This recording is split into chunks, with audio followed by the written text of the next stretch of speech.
ನಾವು fried rice ಮಾಡುವುದು ಹೇಗೆ ಎಂದು ನೋಡಿಕೊಳ್ಳೋಣ ಬನ್ನಿ. ಫ್ರೈಡ್ ರೈಸ್ ಮಾಡುವ ವಿಧಾನ: ಮೊದಲು ಒಂದು ಪ್ಯಾನಿಗೆ ಆಯಿಲ್ 2 ಸ್ಪೂನ್ ಹಾಕಿ, ಅದು ಕಾದ ನಂತರ ಸಣ್ಣಗೆ ಉದ್ದಕ್ಕೆ ಹೆಚ್ಚಿರುವ ಈರುಳ್ಳಿ ಹಾಕಿ ಸ್ವಲ್ಪ ಫ್ರೈ ಮಾಡಿಕೊಳ್ಳಿ. ಫ್ರೈಡ್ ರೈಸ್ಗೆ ತುಂಬ ನಾವು ಫ್ರೈ ಮಾಡಿಕೊಳ್ಬಾರ್ದು. ಈಗ ಕ್ಯಾಪ್ಸಿಕಮ್, ಕ್ಯಾಬೇಜ್, ಕ್ಯಾರೆಟ್ ಸಣ್ಣಕ್ಕೆ ಉದ್ದಕ್ಕೆ ಹೆಚ್ಚಿರೋದು ಹಾಕಿ. ಇದಕ್ಕೆ ಕ್ಯಾಬೇಜ್ ಹಾಕಿದ್ರೆ ಅಂತೂ ತುಂಬಾ ರುಚಿ ಬರುತ್ತೆ. ಚೆನ್ನಾಗಿ ಫ್ರೈ ಮಾಡಿಕೊಳ್ಳಿ. ತುಂಬ ಹೊತ್ತು ಫ್ರೈ ಮಾಡಬೇಡಿ. ಸ್ವಲ್ಪ ಉಪ್ಪು ರುಚಿಗೆ ತಕ್ಕಷ್ಟು ಹಾಕಿ ಫ್ರೈ ಮಾಡಿಕೊಳ್ಳಿ. ತುಂಬ ಹೊತ್ತು ಫ್ರೈ ಮಾಡಬೇಡಿ, 5 ಮಿನಿಟ್ಸ್ ಸಾಕು. ಯಾವಾಗಲೂ ಫ್ರೈಡ್ ರೈಸ್ಗೆ ತುಂಬ ಹೊತ್ತು ಫ್ರೈ ಎಲ್ಲನೂ ಮಾಡಬಾರ್ದು. ಫ್ರೈ ಆದ ನಂತರ 1 ಸ್ಪೂನ್ ಸೋಯಾ ಸಾಸ್,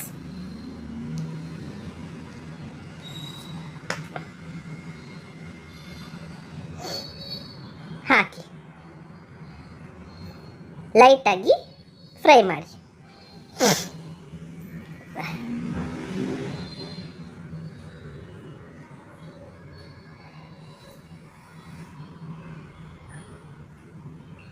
ನಂತರ ಪೆಪ್ಪರ್ ಪೌಡರ್, ಇದೇ main ingredient. Pepper powder 2 spoons ಹಾಕಬೇಕು. ಮೇನ್ ಇಂಗ್ರೀಡಿಯೆಂಟ್ ಇದೇ ನಮಗೆ ತುಂಬ ರುಚಿ ಕೊಡೋದು. ರೋಡ್ ಸೈಡ್ನಲ್ಲಿ ಸಿಗುವ ಫ್ರೈಡ್ ರೈಸ್ ತಿನ್ನಬೇಕು ಅಂದರೆ ಇದೇ ಥರ ಮಾಡಿ, ತುಂಬ ಚೆನ್ನಾಗಿರುತ್ತೆ. ಇದು ರೈಸ್ ಅನ್ನ ಮಿಕ್ಕಿದ್ರೆ ಅನ್ನನೂ ಹಾಕ್ಬೋದು, ಮಿಕ್ಕಿರೋ ಅನ್ನನೂ. ಇಲ್ಲಾಂದರೆ ನಾವು ರೈಸ್ ಮಾಡಿಬಿಟ್ಟು ಈ ಥರ ಮಾಡ್ಕೊತೀವಿ ಅಂದ್ರೂ ಓಕೆ, ಚೆನ್ನಾಗಿರುತ್ತೆ. ಆದರೆ ಟೇಸ್ಟ್ ಅಂತೂ ತುಂಬ ಚೆನ್ನಾಗಿರುತ್ತೆ. ರೋಡ್ ಸೈಡಲ್ಲಿ ತಿನ್ನೋ ಥರ ಇರುತ್ತೆ. ಲಾಸ್ಟಿಗೆ ಸಣ್ಣಕ್ಕೆ ಹೆಚ್ಚಿರುವ ಕೊತ್ತಂಬರಿ ಸೊಪ್ಪು ಗಾರ್ನಿಷಿಂಗ್ ಅಷ್ಟೇ. ಇಷ್ಟು ಮಾಡಿ ಟಾಸ್ ಮಾಡಿ, ಚೆನ್ನಾಗಿ ಫ್ರೈ ಮಾಡ್ಕೊಳ್ಳಿ. ಅಷ್ಟೇ, ಫ್ರೈಡ್ ರೈಸ್ ಸವಿಯಲು ಸಿದ್ಧ. ಮಾಡ್ಕೊಳ್ಳಿ, ತಿನ್ಕೊಳ್ಳಿ.